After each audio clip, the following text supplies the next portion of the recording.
మనకు యేసు ప్రభుల వారు ఒక అద్భుతమైన మాట చెప్తున్నారు. చూడండి ఆ మాట. లూకా సువార్త 6వ అధ్యాయము 45వ వచనం చూడండి. సజ్జనుడు తన హృదయమును మంచి ధననిధిలో నుండి సద్విషయములను బయటికి తెచ్చును, దుర్జనుడు చెడ్డ ధననిధిలో నుండి దుర్విషయములను బయటికి తెచ్చును. హృదయము నిండిన ఎండు దాన్ని బట్టి ఒకరి నోరు మాట్లాడు. సజ్జనుడు అనేవాడు, దుర్జనుడు అనేవాడు ఎవడు, ఈ క్లాసిఫికేషన్ ఎలా ఉంటుందనేది యేసు ప్రభుల వారు చాలా స్పష్టంగా దానికి కావాల్సిన ఆనవాళ్ళు ఇచ్చేసాడు. ఏంటంటే సజ్జనుడి యొక్క హృదయము అది మంచి హృదయం అయ్యండి.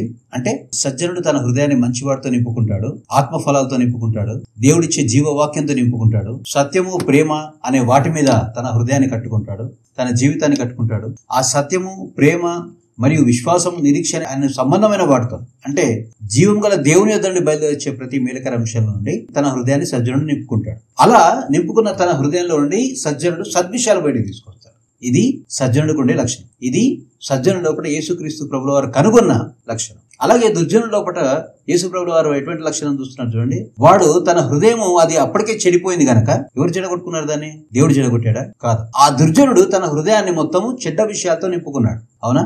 ఈ లోకము చూపించే ప్రతి విధమైన మీరు ఏ మూవీ అయినా తీసుకోండి, లేకపోతే మీరు మోస్ట్ ఆఫ్ ద కంటెంట్, ఈ లోకంలో దొరికే కంటెంట్ ఇన్ ఎనీ ఫార్మ్ మీరు కంటెంట్ చూడండి. దాంట్లో ఏముంటుంది? సెక్స్, వయలెన్స్ కదా, అబ్యూజ్, అవునా, వల్గారిటీ, ఆ తర్వాత జీవబ్రహ్మం పరాకాష్ఠలో ఉంటుంది. The pride of this world, the pride of this life పరాకాష్ఠలో ఉంటుంది. ఒక్కడు 100 మందిని కొడతాడు, ఒక్కడిద్దరు 4-5 సినిమా స్టార్ట్ అయిపోయేసరికి 100 మందిని చంపుతాడు. లాస్ట్ కు అతనే హీరో.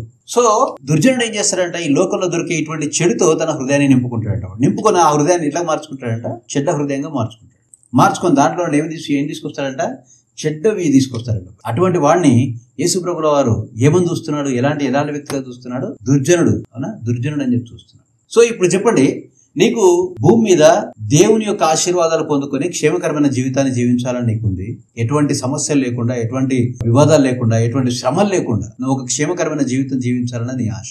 ఇప్పుడు ఆశ నువ్వు నెరవేర్చుకోవాలి అని అంటే నీ హృదయాన్ని సజ్జనుడికి ఉండే హృదయంగా మార్చుకోవాలా, లేకపోతే దుర్జనుడిగా ఉండే హృదయంగా మార్చుకోవాలా? చాలా స్పష్టం. మన హృదయాన్ని సజ్జనుడి హృదయంగా మన హృదయం మార్చుకోవాలంటే దానిలోనికి ఏది నింపుతున్నామో మనము జాగ్రత్తగా పరిశీలించుకోవాలి.